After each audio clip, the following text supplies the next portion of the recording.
इश्क इश्क है, इश्क इश्क है, इश्क इश्क है, इश्क। अल्लाह, ये सईद साहब भी ना कभी भी मुझे फ्री नहीं होने देते, अपने काम लेके बैठ जाते हैं। रिता ने अपनी माँ को पता नहीं क्या कुछ बता दिया होगा। अल्लाह, पता नहीं, सारी बातें सुन सकती थी मैं। आंटी अस्सलाम वालेकुम। वालेकुम अस्सलाम। तुम यहाँ क्यों आई हो? आंटी मैं आपकी बेटी हूँ। बेटी अपनी माँ से मिलने तो आ सकती है ना? मेरी एक ही बेटी है, हर एक को मैं अपनी बेटी मानती भी नहीं।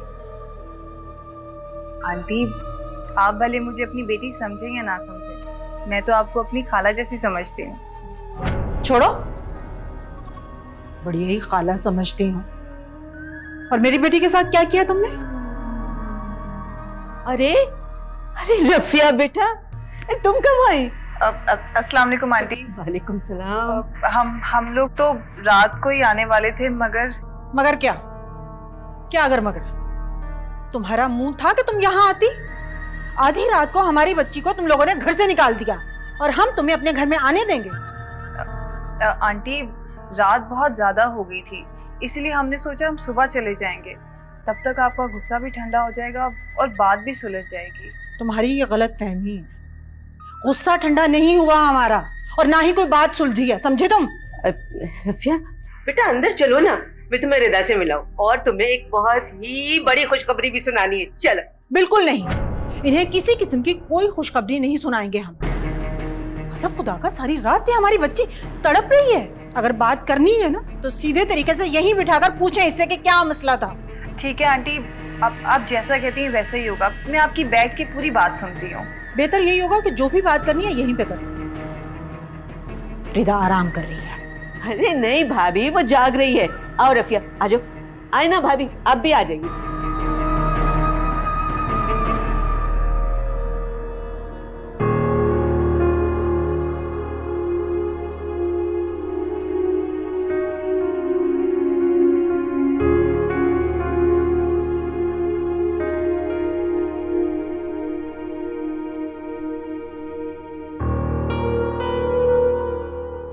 डॉक्टर साहब बेड नंबर 3 वाला पेशेंट सीरियस है, आप उसको देख लें पहले।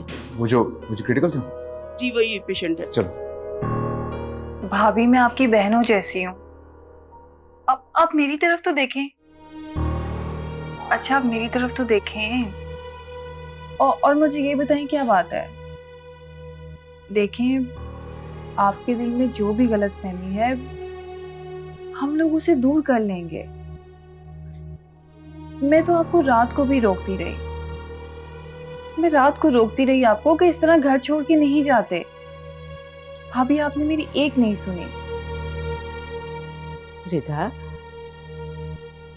रिदा बेटा देखो, रफिया तुमसे मिलने आई है और एक तरह से ये अब इस घर में मेहमान भी आई है। प्लीज बात करो ना उससे। माँ, मुझे किसी से कोई बात नहीं करनी। मुझे लगता है ज़ैनब यहाँ भी इन दोनों को मेरे सामने बात नहीं करने देगी। मैं बाहर जाकर सुनती हूँ। भाभी मैं चाय बना कर ले आती हूँ। रफिया बेटा बताओ, चाय पियोगी या कॉफी, और साथ में क्या नाम? आंटी एक कप चाय ही काफी है। बस बेटा 2 मिनट दे दो, अभी चाय बनवा कर लाती हूँ। मिर्जान नाराज मत होना, एक्चुअली मेरा गुस्सा वक्ती था और होना भी चाहिए, सच में। अब मुझे तुम पर कोई गुस्सा नहीं है। देखिए भाभी, ये मेरी बेटी जैसी है, घर चल कर आई है तो इसका मान तो रखूंगी मैं। देखो बेटा, जो भी बात हुई है समझाओ रिता को और इसे मनाकर वापस घर ले जाओ। जी मैं इन्हें लेने आई हूँ और लेकर ही जाऊंगी। अच्छा, मैं जल्दी से चाय लेकर आती हूँ।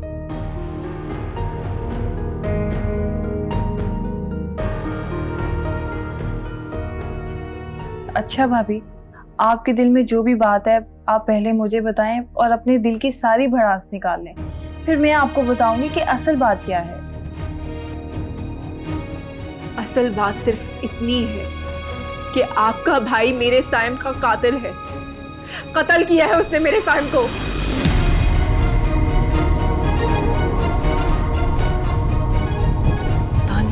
साइम का कातिल है? मेरे साइम का कातिल दानियाल? भाभी, आपको गलत फहमी हुई है। भाई क्यों साइम का कत्ल करेंगे? वो तो साइम को जानते भी नहीं थे। कोई गलतफहमी नहीं हुई। और इसे गलतफहमी क्यों होगी? रिधा, अभी तुम यही कह रही थी ना कि मेरे साइम को दानियाल ने मारा है। बताओ रिधा, मेरे साइम को किसने मारा है? मुझे बताओ। भाभी भाभी हौसला करें, रफिया से पूरी बात तो सुन ले। हो सकता है कि रिधा को कोई गलत फहमी हो गई हो। माँ, मुझे कोई गलतफहमी नहीं हुई। भाभी भाभी आपको वाकई गलत फहमी हुई है। मैं आपको असल बात बताती हूँ। तुम चुप करो रफिया। तुम अपने भाई के बारे में सच क्यों बोलोगी? रिधा, तुम बताओ मुझे सच बताओ, सच क्या है? मेरे बेटे को, तुम्हारे प्यार को किसने मारा है? बताओ रिधा मुझे।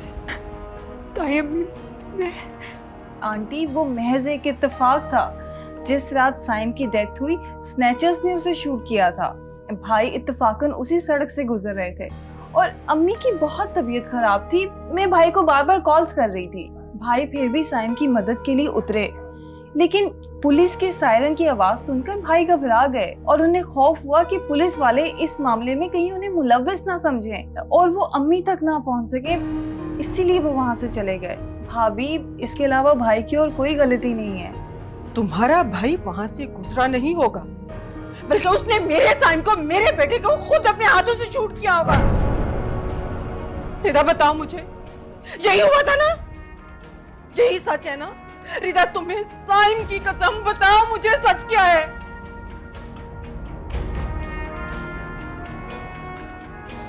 ये लॉकेट,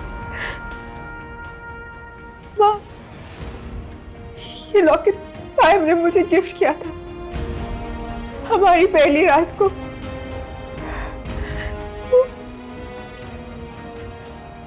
वो यही लॉकेट बनवाने गया था माँ। ये लॉकेट मुझे दानियाल के खून आलूद कोट से मिला है। आप खुद बताएं, आप बताएं मुझे, क्या मतलब है इस बात? क्या मतलब समझूं मैं इस बात? मैं ये ना समझूं कि आप झूठ कह रही हैं। मैं यकीन कर लूं आपके भाई पे या आप पर? मुझे किसी से कोई बात नहीं करनी। आप सब लोग झूठे हैं, सब लोग झूठे हैं। ये लॉकेट? हाँ माँ, यही लॉकेट। हाँ, ये लॉकेट तो मेरे साइम ने तुम्हारे लिए बनवाया था। सईद! सईद! सईद! सईद, मेरे बेटे का कातिल मिल गया! सईद! सईद, मेरे बेटे का कातिल मिल गया!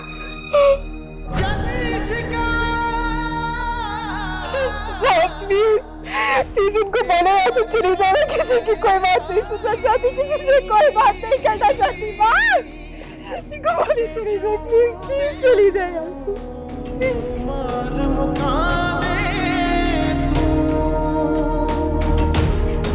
बुक बुक खून जिगर का दिमाग से दिला दा खावे तू।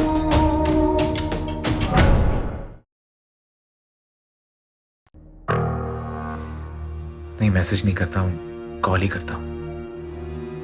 हाँ, उसने अगर मेरी कॉल रिसीव नहीं की तो फिर मैसेज कर दूंगा।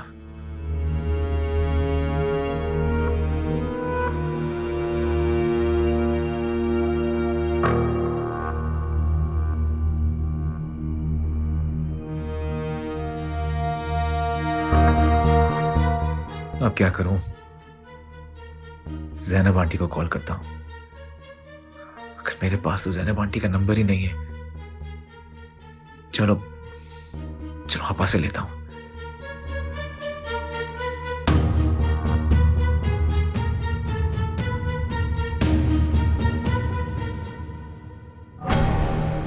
रफिया, आप? ओह, रिदा से मिलने आई होंगी।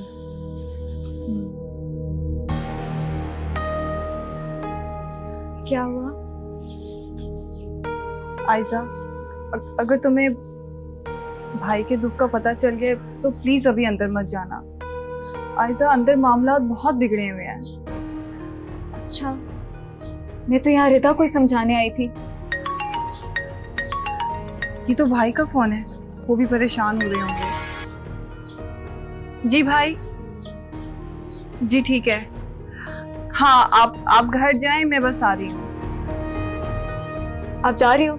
हाँ, मैं जा रही हूँ। अच्छा, मैं फिर रिदा से बात करके आपकी तरफ ही आऊँगी। आप जाओ। चलो ठीक, जैसे तुम्हारी मर्जी है।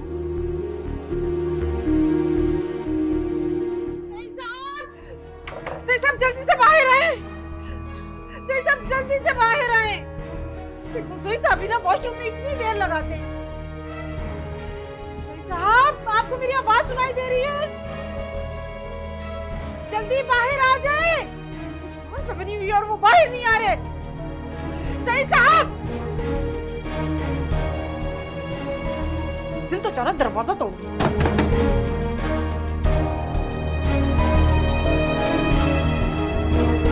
ऐसी क्या क़यामत टूट पड़ी नसीमा कि तुम वॉशरूम का दरवाजा पीट रही हो? क़यामत ही तो आ गई है सही साहब।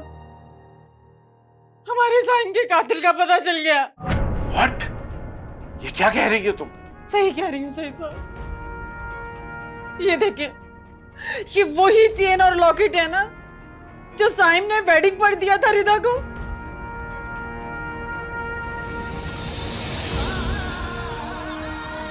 देखें, गौर से देखें इसे। उसने ये लॉकेट हम सबको कितनी खुशी खुशी और कितने फख्र से दिखाया था।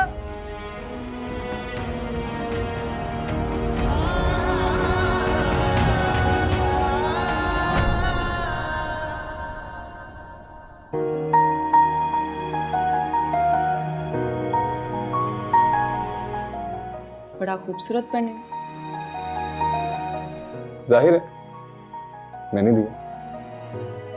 खूबसूरत तो हो गया। Diamond, very expensive. मेरी दुल्हन से कीमती तो कुछ नहीं है ना। बस मेरी ख्वाहिश थी कि अपनी दुल्हन को एक खास तोहफा दूं। मैंने खुद डिजाइन करवाया। कैसा है पापा? बहुत खूबसूरत। अल्लाह तुम दोनों को इसी तरह हमेशा खुश रखे।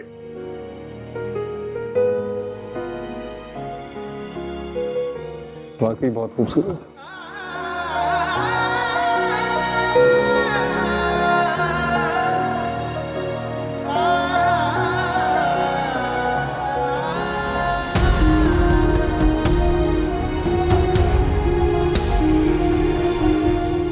हमारे साइम का कातिल कोई और नहीं, दानियाल है।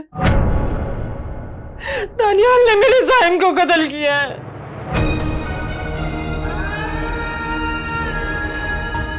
ये कैसे हो सकता है नसीमा? हमारे साइम को दानियाल ने कत्ल किया है।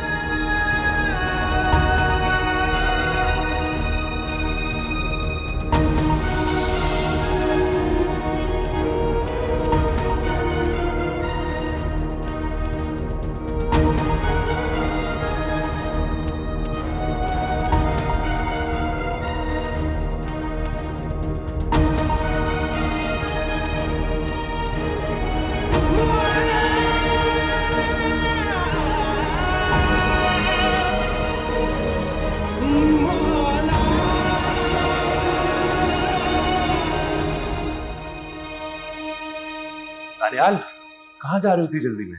यार रफिया का फोन आया घर से, मैं जा रहा हूँ घर। परेशान लग रही थी। क्या कह रही है? पता नहीं, बस रोई जा रही थी, समझ नहीं आया। अल्लाह खैर करे। मैं चलूं तुम्हारे साथ? आ जाओ। अच्छा, ये फाइल है, मैं सिस्टर को दे के आता हूँ। ठीक है, मैं नीचे वेट कर रहा हूँ। रिदा, तुम हिम्मत और हौसले से काम लो। तुम तो हिम्मत वाली लड़की हो। इमोशनल होके मत सोचो, थोड़े ठंडे दिमाग से सोचो। भला ऐसे कैसे हो सकता है? दानियाल को बचपन से जानती हूँ, वो ऐसा नहीं है, वो ऐसा कर ही नहीं सकता। तुम अपने बचपन के दोस्त की गवाही मत दो। आंखों से देखा कभी झूठ हो सकता है, मगर मुझे जो प्रूफ मिला है वो झूठ हो ही नहीं सकता। वो लॉकेट जो साइम ने मेरे लिए बनवाया था वो मुझे दानियाल के कोर्ट से मिला है। कहीं और से मिलता तो मैं शायद समझती कि मुझे कोई गलत फहमी हो रही है, मगर मुझे खुद वो दानियाल के कोर्ट से मिला है।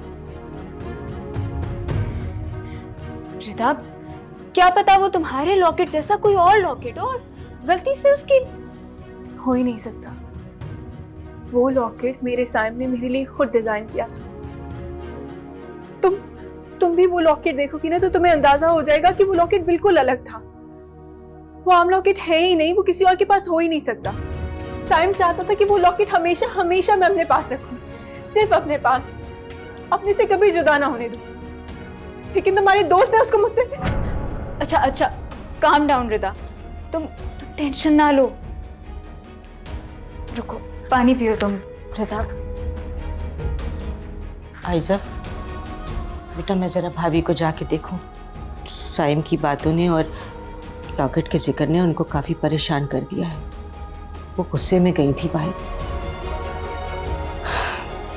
मैं सईद भाई को और भाभी को देख कर आती हूँ।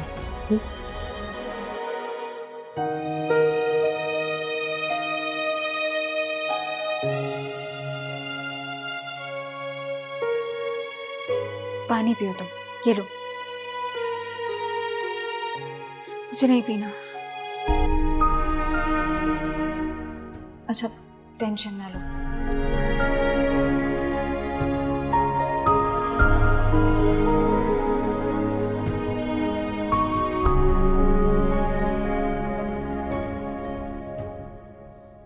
अब चुप क्यों खड़े हैं आप? ऐसे बुत बनकर क्यों खड़े हैं? उस कातिल के कातिल होने का सबूत उसकी जेब से मिला है। वो लॉकेट दानियाल की जेब से निकला है। साइम हमारा इकलौता बेटा था, उसने हमारे साइम को मारा है, हमारे जिगर को मारा है। क्यों नहीं समझ आ रही आपको बात? क्यों नहीं समझ रहे आप मेरी बात? चले आप मेरे साथ, अभी FIR कटवाएं आप। सीमा, मुझे कुछ सोचने दो। अभी भी आप सोचेंगे? दानियाल ने हमारे साइम का कत्ल किया है, रिदा ने अपने मुंह से बताया है, और आप कह रहे हैं मैं सोचूंगा? सही साहब, सारे सबूत हैं हमारे पास, इसीलिए वो घर छोड़कर आई है। जब उसे पता चला कि दानियाल साइम का कातिल है तो वो 1 मिनट उस घर में रुक नहीं पाई, और आप बाप होकर सोचने का टाइम मांग रही। क्या हो गया सईद आपको? आपके सीने में दिल है, पत्थर नहीं था। वो दिल जो सिर्फ अपने बेटे के लिए धड़कता था। प्लीज नसीमा, प्लीज मुझे परेशान ना करो, सोचने दो मुझे। अरे तुम क्या समझती हो, मैं ये खबर सुनकर परेशान नहीं हुआ, दिल दहल गया है मेरा। मुझे संभलने तो दो। अरे तुम्हें क्या पता पहले मैंने कैसे खुद को जर्रा जर्रा इकट्ठा करके खड़ा किया था। जवान बेटे की मैयत को कब्र में उतारना कोई आसान काम नहीं होता। भूला नहीं हूं मैं, लेकिन दानियाल साइम का कातिल, ये बात मुझे समझ नहीं आ रही। मुझे समझने तो दो। आप बैठकर सोचते रहेंगे क्या करना है? मैं जा रही हूं थाने।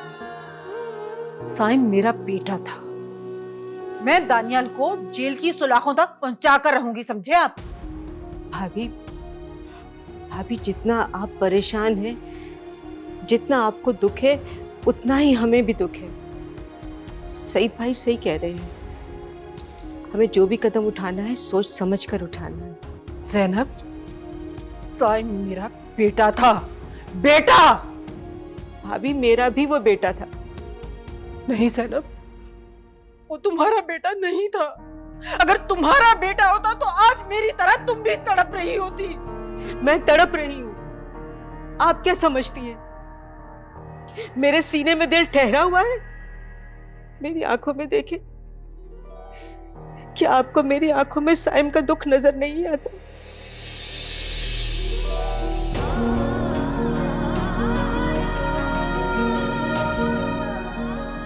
ये अल्लाह, ये कैसा इम्तिहान है, कैसी आजमाइश है। अम्मी, आपका अंदाजा बिल्कुल ठीक था। नसीमा आंटी ने बात को बहुत नेगेटिव बना दिया। आप यकीन करें, जब उनके कान में भाई का नाम पड़ा, उन्होंने बहुत शोर मचाया। मैं आपको बता नहीं सकती वो कैसे रिएक्ट कर रही थी। और आंटी ज़ैनब को तो उन्होंने बोलने तक नहीं दिया। और अम्मी, रिदा के दिल में भाई के लिए शक की ऐसी गिरा बन चुकी है कि वो तो किसी की बात सुनने के लिए तैयार ही नहीं है। हाँ बेटा, तुम ठीक कह रही हो। रिदा के दिल में जो ये शक की गिरा बन गई है, बेटा इतनी जल्दी नहीं खुलेगी। कि बेटा जिस जगह मोहब्बत बहुत ज्यादा होती है ना, वहां शक शैतान की तरह कब्जा कर लेता है। अम्मी, अल्लाह ना करे कि रिदा के दिल से भाई की मोहब्बत रुखसत हो। आमीन बेटा आमीन। बस अल्लाह हमेशा इन दोनों की मोहब्बत को कायम रखे। लेकिन बेटा परेशानी की बात तो है ना। अम्मी, आप ना किसी तरह से ज़ैनब आंटी से बात कर लें। मुझे यकीन है कि वो हमारी बात समझ जाएंगी। मैंने देखा है, जब नसीमा आंटी बहुत ज़्यादा शोरगुल कर रही थी, भाई को बुरा भला कह रही थी, तब भी ज़ैनब आंटी बड़े तहम्मुल से खड़ी थी। उन्होंने मुझसे एक बार भी कुछ नहीं कहा। वो तो मेरी बात सुनना चाहती थी, लेकिन नसीमा आंटी ने उन्हें मेरी बात नहीं सुनने दी। अम्मी, आप एक दफ़ा उन्हें फ़ोन तो करें। देखो रफिया, तुम फिर जल्दबाजी से काम ले रही। मैं इस वक्त उनको बिल्कुल फ़ोन नहीं करूँगी। बेटा मुझे कुछ सोचने का मौका तो दो ना। मम्मी, अगर नसीमा आंटी ने ज़ैनब आंटी का भी दिल बुरा कर दिया तो? नहीं बेटा नहीं, ज़ैनब का दिल कभी बुरा नहीं होगा। मैं उसको देख चुकी हूँ, वो ऐसी औरत नहीं है। वो बहुत समझदार है। वो हर मुमकिन कोशिश करेगी कि उसकी बेटी का घर बर्बाद ना हो।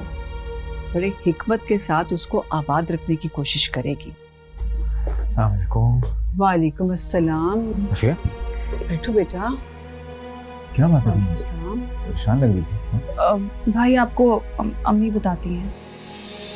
कुछ नहीं बेटा, तुम्हें परेशान होने की जरूरत नहीं। अल्लाह खैर करेगा। चलो रिदा, मैं चलती हूँ। तुम सोचो इस बारे में। कुछ देर यहाँ रहना है तो यहाँ ही रह लो, लेकिन मैं दोबारा आऊंगी। शायद फिर तुम मेरी बात थोड़ी ठंडे दिमाग से सुनो और तहम्मुल से उसे समझने की कोशिश भी करो। वहां से ये सोच कर आई थी कि अब मैं कभी वहां नहीं जाऊंगी। और तुम भी सुन लो,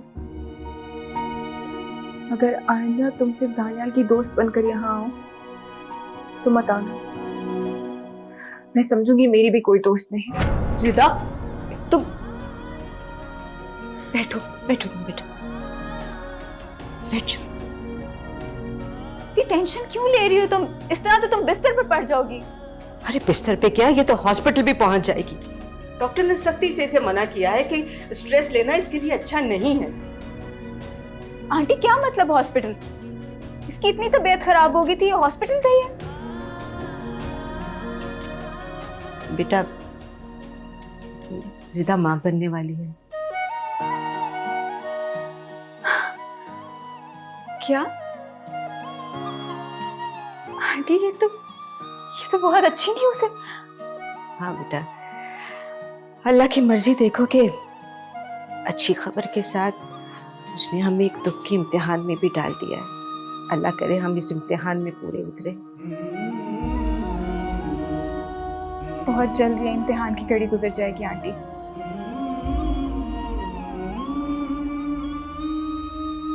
आंटी, ये बात दानियाल को पता है या रफिया आपा को? अच्छा आंटी, मैं चलती हूँ, फिर आऊंगी मम्मी पापा के साथ। आपने भी टेंशन नहीं लेनी। नसीमा आंटी और सईद अंकल को हम समझाएंगे। ठीक है बेटा, भाईजान से कहना कि उनकी बहन बहुत परेशानी में उनका इंतजार कर रही है, जल्द आ जाए। जी आंटी।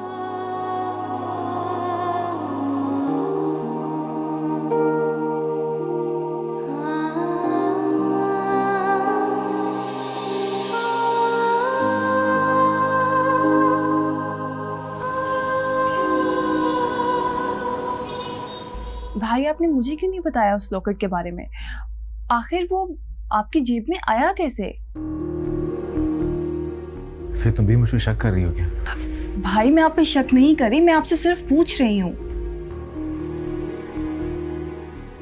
मुझे वाकई नहीं पता कि वो लॉकेट मेरी कोट की जेब में कैसे आ गया और कहाँ से आ गया।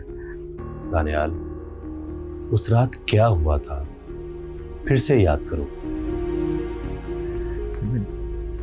मैं जब भी वो रात सोचने की कोशिश करता हूँ ना, ऐसा लगता है जैसे मेरा दिल फट जाएगा। मैं याद ही नहीं करना चाहता यार, प्लीज। बेटा, अल्लाह के हुजूर तुम्हारा एहसास नदामत जरूर तुम्हारी सिफारिश करेगा और तुम्हारी बेगुनाही साबित हो जाएगी बेटा। लेकिन ये बहुत बड़ा सवाल है बेटा। सिकंदर की तरह हर कोई तुमसे पूछेगा, आखिर ये लॉकेट तुम्हारी जेब में आया कैसे?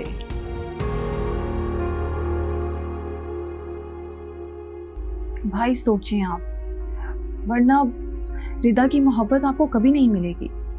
आपके और रिदा के दरमियान जुदाई आ जाएगी।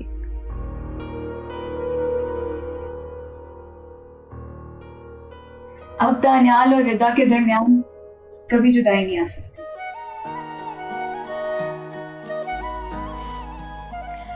क्योंकि कुदरत ने इन दोनों को हमेशा मिलाए रखने वाले को भेज दिया। किसे भेज दिया? मुबारक हो दानियाल, तुम बाप बनने वाले हो।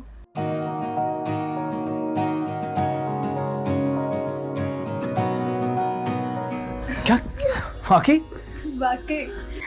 रफिया आंटी, आप दोनों को भी बहुत बहुत मुबारक हो। क्या कह रही हो तुम?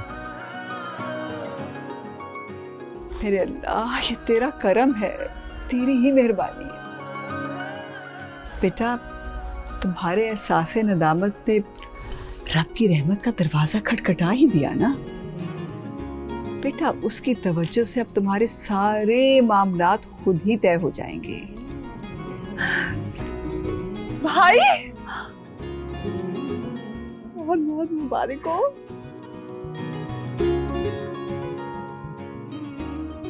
मैं अभी रिदा के पास जा रहा हूँ और मुझे कोई नहीं रोकेगा। मैं दानियाल, इस वक्त तुम्हारा वहां जाना मुनासिब नहीं है। तुम मेरे मम्मी पापा के साथ चले जाना। ज़ैनब आंटी ने उन्हें आज बुलाया है। हौसला।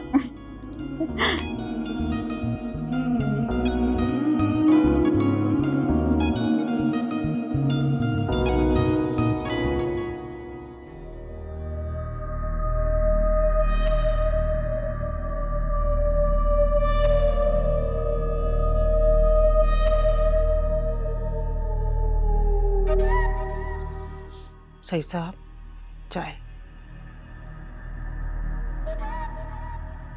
ये मुल्की सियासी उतार चढ़ाव की खबर नहीं है सही साहब, जिसे सुनकर आप परेशान होकर कमरे में पड़े रहेंगे और थोड़ी देर बाद सब ठीक हो जाएगा। ये आपके बेटे के कातिल की मिल जाने की खबर है, जिसे आप जानते हैं। आपके हाथ उसके गिरेबान की बजाय अपनी आंखों पर क्यों है? क्या सोच रहे हैं आप? सोच रहा हूं कि अगर खुदा ना खास्ता ये बात सच भी हो तो सबसे ज्यादा नुकसान तो रिदा का ही हुआ ना। पहले भी उसी का सुहाग उजड़ा और अब भी उसका घर बर्बाद होगा। अभी भी आपको रिदा की फिक्र है? अपने बेटे के नाहक खून और मेरी ममता की तड़प की कोई परवाह नहीं है आपको? देखो नसीमा, इस तरह मत सोचो, बल्कि कुछ देर के लिए रिदा को फरिया की जगह पे रखो। बस चुप हो जाए। मेरी फरीहा को रिदा के साथ मिलाने की जरूरत नहीं है। आप अल्लाह ना करे मेरी फरीहा के साथ ये सब हो। देखो, तुम फरिया को ये कभी नहीं बताओगी कि दानियाल। क्यों नहीं बताऊंगी? वहां पहुंचते ही जैसे फरीहा मुझे कॉल करेगी, मैं उसे जरूर बताऊंगी कि तुम्हारे भाई का कातिल दानियाल है। सही साहब, आप बेहिस हो सकते हैं, मैं और फरीहा कभी बेहिस नहीं हो सकते। मैं अपने बेटे के कातिल को कभी माफ नहीं करूंगी, कभी नहीं। अभी भी रिता की फिक्र है इनको।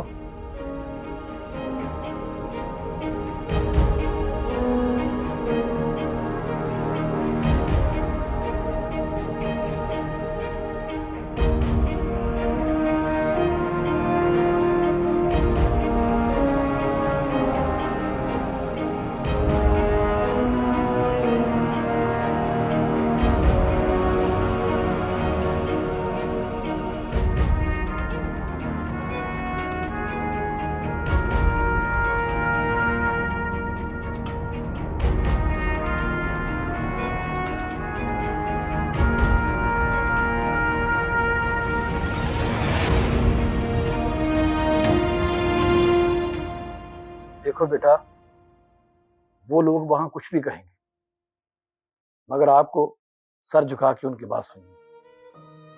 वो लोग आप पर गुस्सा भी कर सकते हैं और गुस्से में आपको कुछ बुरा भला भी कह सकते हैं, मगर हमारा वहां खामोश रहना ही बनता है। अंकल आप सही कह रहे हैं। अम्मी भी मुझे कल से यही समझा रही हैं, और सच पूछे तो मैंने भी उनसे कोई बात सिर्फ इसलिए नहीं की क्योंकि मुझे डर था कि कहीं मैं उनकी किसी बात का कोई गलत जवाब ना दे दूं। नहीं दानियाल बेटा, तुम हो ही नहीं ऐसे, और मुझे यकीन है कि उनकी ये गलतफहमी जल्दी दूर हो जाएगी। बेगम, आप भी वहां हिकमत अमली से काम लेना, आपको गुस्सा बहुत जल्द आ जाता है। मैं जिन बातों पर गुस्सा करती हूँ ना, वो कुछ और होती हैं यार साहब। ऐसे संजीदा मामलात को संभालना जानती हूँ मैं। एक बेटा है मेरा, एक बेटी है मेरी।